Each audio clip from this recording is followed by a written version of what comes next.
Here's an image we all know well. It's an image which is in many ways a symbol of our times. It represents what is perhaps our greatest technological achievement so far, the step out into space.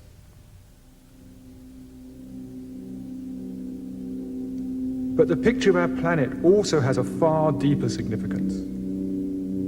For the first time, we have seen ourselves and the planet from the outside, and the view has changed our feelings about ourselves in an unexpected way. For the early astronauts, the sight of the planet shining in the blackness of space was a profound experience. One of the astronauts who walked on the moon described his view of the Earth as an experience of instant global consciousness. He said, "When you're up there, you're no longer an American citizen or a Russian citizen. Suddenly all those boundaries disappear. You are a planetary citizen." And similar experiences happened to the other astronauts. They saw Earth to be a beautiful, magical-looking planet and came back deeply changed from that experience. Moreover, they became increasingly aware that all was not well back on Earth, and they came back wanting to help in one way or another. The pictures they returned with also had a deep effect on many of us back on Earth. For many people, it's an image which brings forth feelings of wonder and of awe, feelings of connection and of being part of something greater.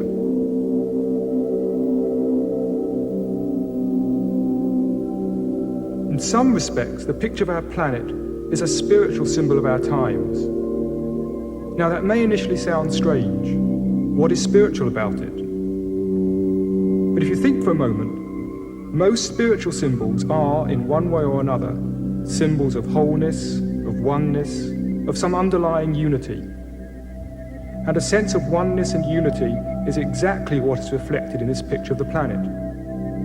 It symbolizes the growing awareness that we are one humanity living on one planet and with one common destiny.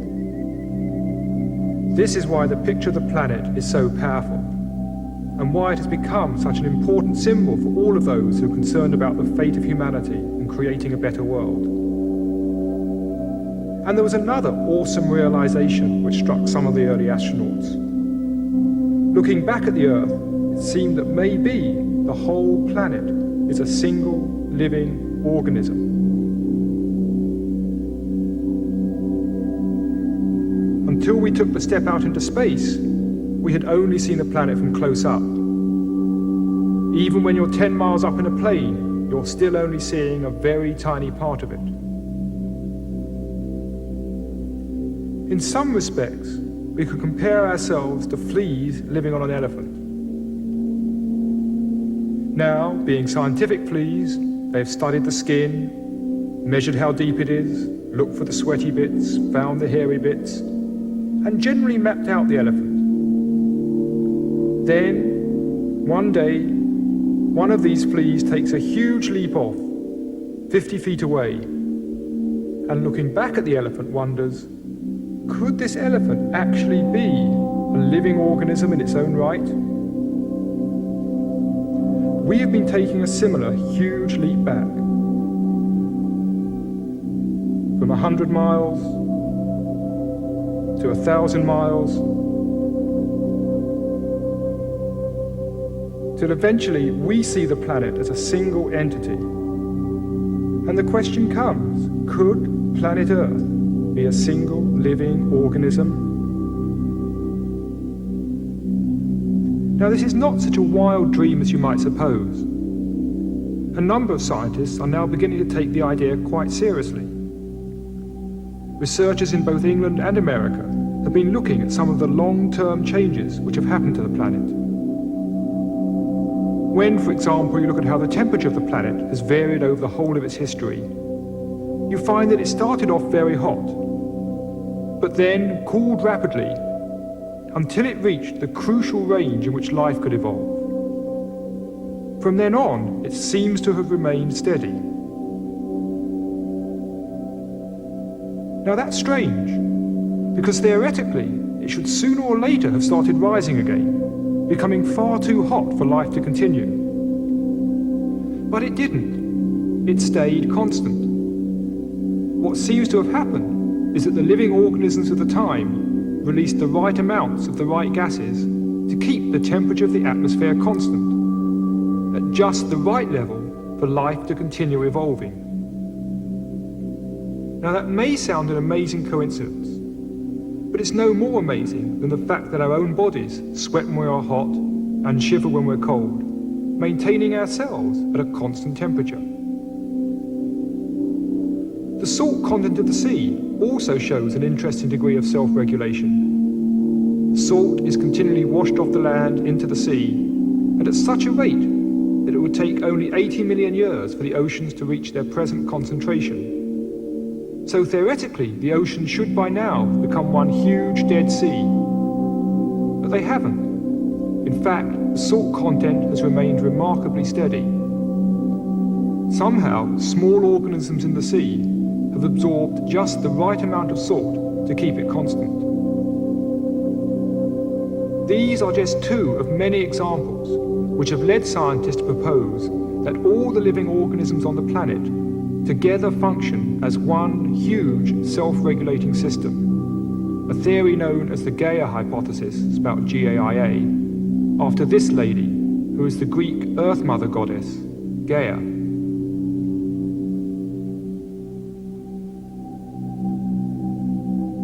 We might then consider our days and nights to be like the heartbeat of Gaia, the seasons to be her breaths, the tropical rainforest resemble the lungs, and the oceans are like the circulatory system. So, if the whole planet does behave like a huge living system, what, we might then ask, are we doing here? What is humanity's function in this system? To get some perspective, let's go back and look at how we came to be here, at the whole evolutionary process which has led to us. According to current scientific theory, the universe started with a big bang. Pure energy, light. In the beginning, there was light, something science and religion actually agree upon. Then this energy quickly condensed into electrons and protons, the first elementary particles. And then these very simple particles began combining to form the first simple atoms, which themselves began collecting together to form more complex atoms,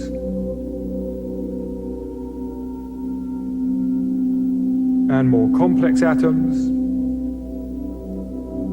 until the whole of chemistry had evolved. Next, these different atoms came together to form molecules, like this amino acid, one of the basic building blocks of life. These, over time, began stringing themselves together to form much more complex molecules, like DNA, containing millions of atoms. These molecules then grouped themselves to form the first simple living organisms, bacteria and algae.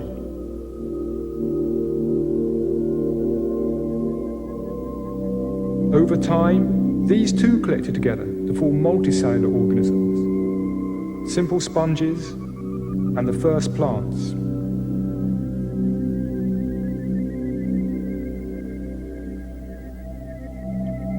This process of progressive complexification and organization continued, leading eventually to the first fish. Now, fish represent a very significant stage in evolution. For fish were the first creatures with a skull and a spinal cord. And inside was the delicate nervous system, which now, for the first time in history, was protected by a case of bone. And from then on, the main thrust of evolution has been in the development of the nervous system. As we move on up through evolution, the external changes are very clear.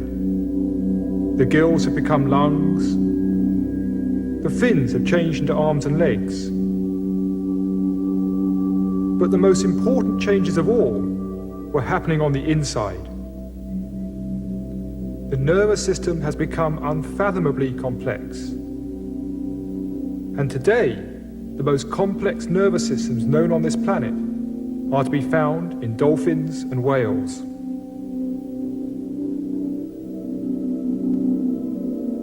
The fact that they have more complex brains than our own suggests that they might be more intelligent than us.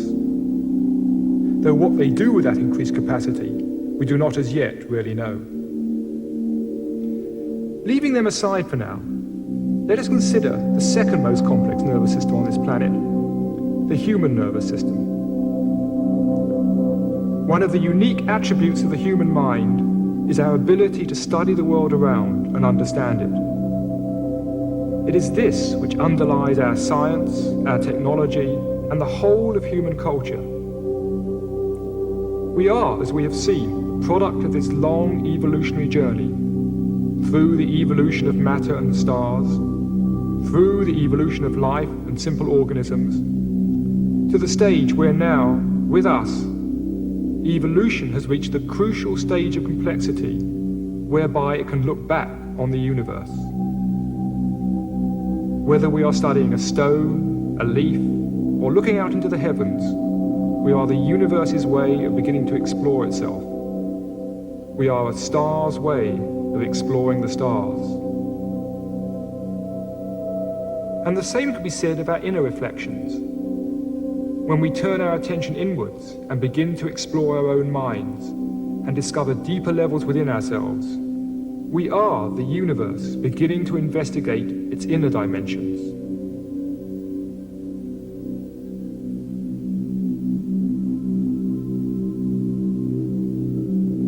So the next question is, where is all this taking us? What's next? In the long term, over millions of years, we will probably see various physical changes, such as our brains growing even larger. But there are other evolutionary developments happening a lot more quickly. One of the dominant trends of evolution has been a progressive linking of smaller units into larger and larger units.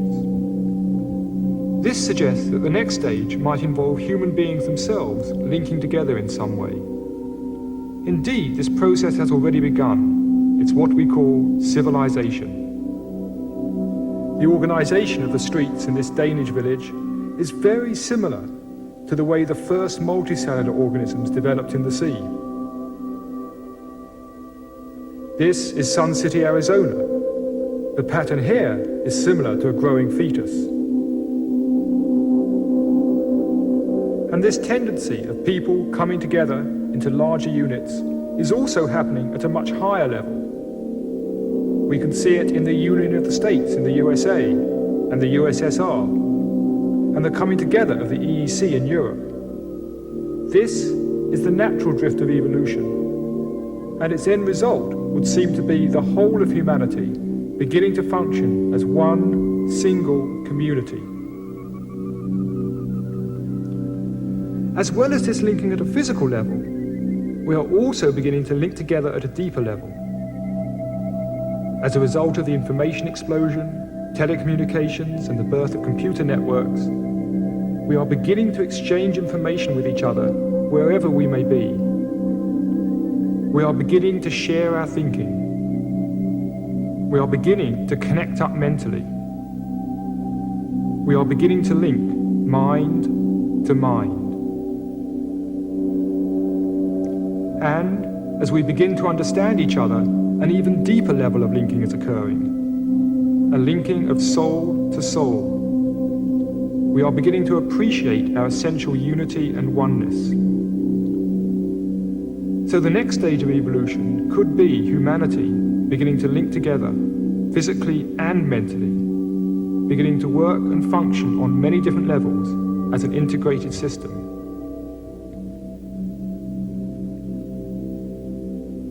Now, there's some interesting parallels between this integration of humanity and the integration which occurred at earlier stages of evolution. If we go back and consider the emergence of life from matter, we find that the simplest bacteria contain several billion atoms. The figure shown here of 10 billion is only a very approximate figure. Whether it's 2 billion, 5 billion or 20 billion doesn't really matter. But it seems necessary to bring together approximately this number of atoms in order to create the complexity necessary for them to become a living system. Similarly, if we look at the next leap in evolution, the evolution of intelligent consciousness, we find it again takes several billion nerve cells linked together in the human brain to produce the reflective consciousness characteristic of humanity.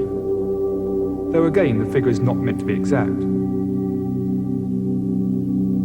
Now, if this turns out to be a general principle of evolution, it would suggest that the next stage, the linking of humanity into an integrated system, would involve the working together of a similar number of minds. And indeed, the human population has already reached this level. We might then think of humanity as some sort of huge global brain, a brain in which we are the cells, linked together by our growing information networks. And there are indeed some interesting parallels between the way society is developing and the way the human brain develops. The main thrust of development of the human brain takes place mainly before birth, between weeks 8 and 13 after conception. Imagine for a moment that you are a nerve cell in this growing human brain. At first, there's plenty of space. Then, very quickly, there's a massive population explosion of nerve cells. If you were a nerve cell, you'd probably think, this is getting dangerous. There's not enough oxygen to go round. We're going to be short of blood soon. But suddenly, at week 13, the explosion stops. From then on, the development of the nervous system focuses on the growth of connectivity and complexity, the linking together of these billions of nerve cells. Today, we are seeing a similar process happening to humanity. We've had this massive population explosion, but it's now beginning to slow down. And we seem to be moving into the next phase, the linking of the billions of human cells in this planetary brain. Through postal systems, telephones, computer networks and satellites, we are increasing the connectivity and linkage of the billions of minds which together constitute humanity.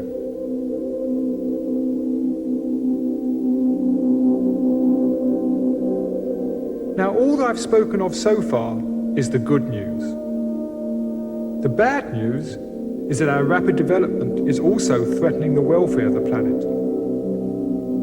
In some respects, we seem to be very much like a planetary cancer. It's interesting that if you take a photograph of a city from the air and look at the way the city spreads out into the environment, it's very reminiscent of the way a cancer grows in the body. This, for example, may look like Los Angeles from the air, but it's not. It's actually a cancerous tissue in the human body. But take a good look at it. Notice how it's growing, and then compare it with this.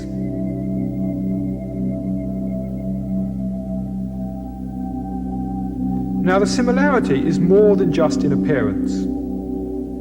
If you go back and look at what causes the cancerous tendency in the individual and at what causes a similar tendency in society, we find that underneath are very similar principles.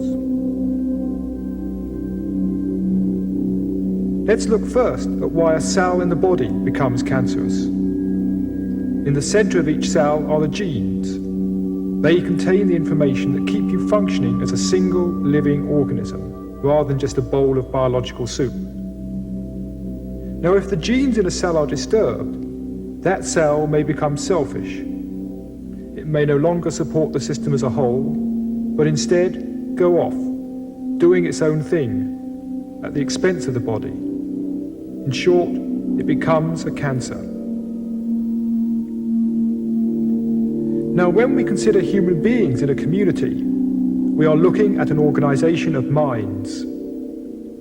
And the parallel to the genes is to be found at the center of our consciousness. It's that deeper level of inner wisdom, that inner awareness of being much more than we normally experience, a part of something much greater. And when we lose touch with this inner wisdom, we also become like selfish selves, out of touch with the needs of society as a whole, living at the expense of each other. The philosopher Alan Watts referred to this selfish, isolated way of existence as the skin-encapsulated ego. What's inside the skin is me, what's outside the skin is not me. Biologically speaking, this is, of course, true. We are each separate biological individuals. But it is not the whole truth. We are much more than that. We are creatures with an inner life, with an existence that stretches beyond our biological identity. The reason we become stuck in this limited way of seeing ourselves is because the real self, our deepest sense of I, is actually very hard to grasp. Trying to describe that deeper sense of self is very much like trying to describe a hole in a piece of wood. If you ask people to describe a hole such as this, they may start by saying, well, it's a round hole. You say yes. They say it's a wooden hole and it's red. You say, hang on, the hole isn't wood, the hole isn't red. They say, haha, the hole is black. But no, that's the background. And suddenly they're stuck. What's the hole? How do you describe the hole itself without describing its surroundings? In a similar way, it's very difficult to grasp and define our own inner sense of self. Instead, we tend to describe ourselves in terms of what surrounds us. Our many possessions,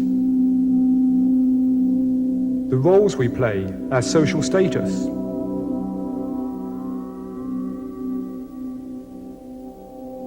Our beliefs, both scientific and religious.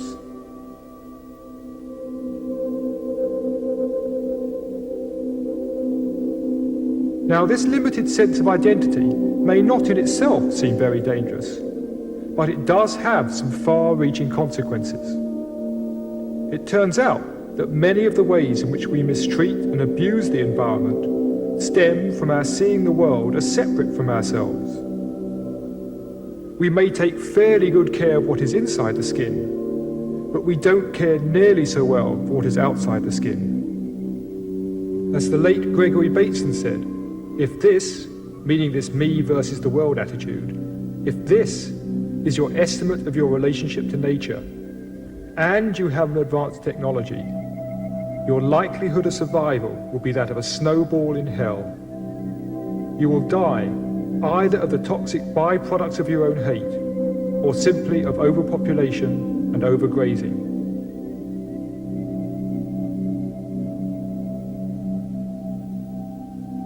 And Bateson went on to say that if I am right, the whole of our thinking of what we are and what other people are has got to be restructured. The most important task today is to learn to think in a new way.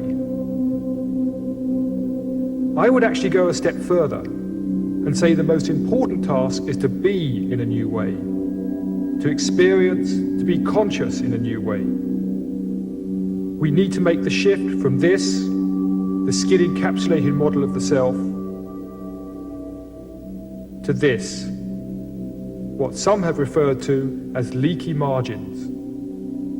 The boundaries are still there, but they are much less solid. In addition, we now experience a greater oneness with the world outside. Such a shift of consciousness could play an important part in the next stage of our evolution. If we go back and look at the previous major steps in evolution, we can see that each stage became a platform for the next.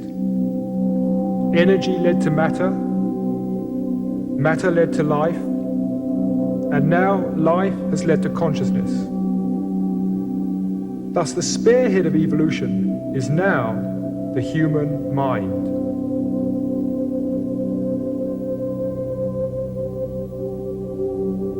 We have moved beyond biological evolution into mental evolution.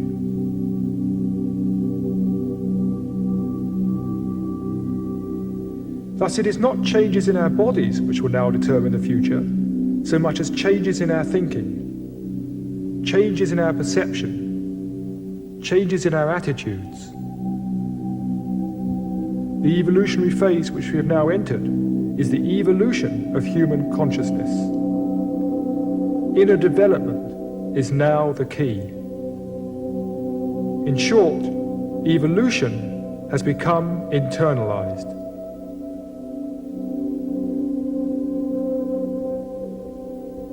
And these changes are happening much faster than we might at first suspect. Recent data shows that inner evolution may soon become very widespread in our society. If we look back at the past distribution of human employment in the West, we see that the major focus for centuries was agriculture. Most people were employed on the land. That continued up until 1900, when a new curve took over: industry. Industrial work became the dominant use of human time. We entered the industrial age. And the industrial age continued until 1975, when a new curve took over: information processing. And we are now very much in the information age.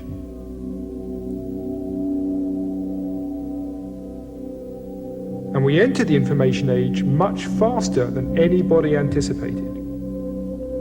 Whereas it took over a century for the Industrial Revolution to have its full effect, the information revolution has had a major impact in just 25 years.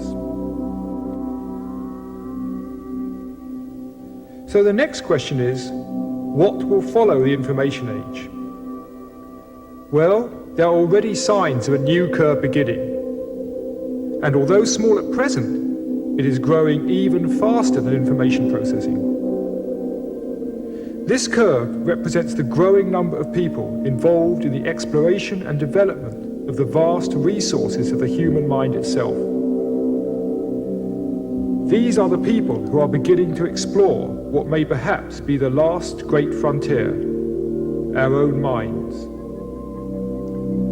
The number may be small at present, but as you can see, if you extrapolate the trend, then by the year 2000, it will have overtaken the information curve.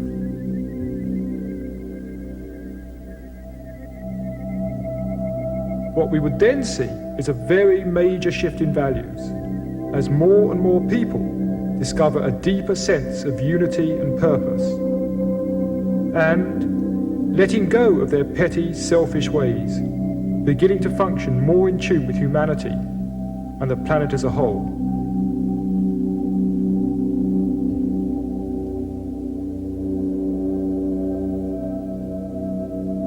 Now, the idea that there are deeper levels to human consciousness is not new. In all ages, all around the world, we find people talking of that same fundamental wisdom, that same basic understanding of life and consciousness.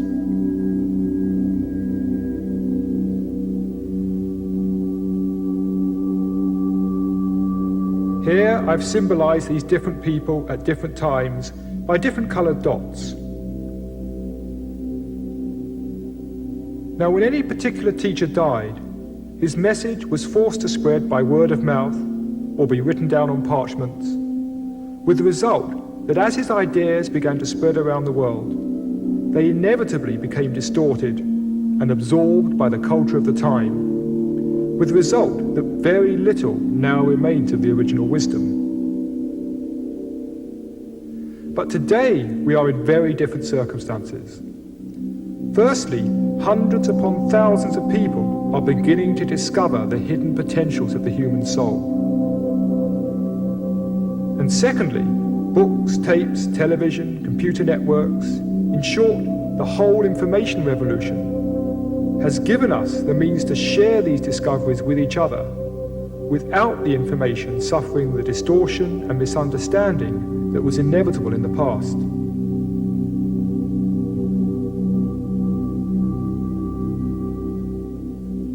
So now, as the wisdom begins to spread out across the planet, there is instead a positive feedback.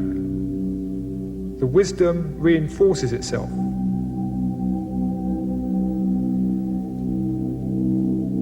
Rather than dissolving, the wisdom builds upon itself. Such an inner awakening could be the crucial ingredient in the linking of humanity into an integrated society. A society in which we are linked spiritually through an awareness of our inner unity, an awareness that we are all part of something greater.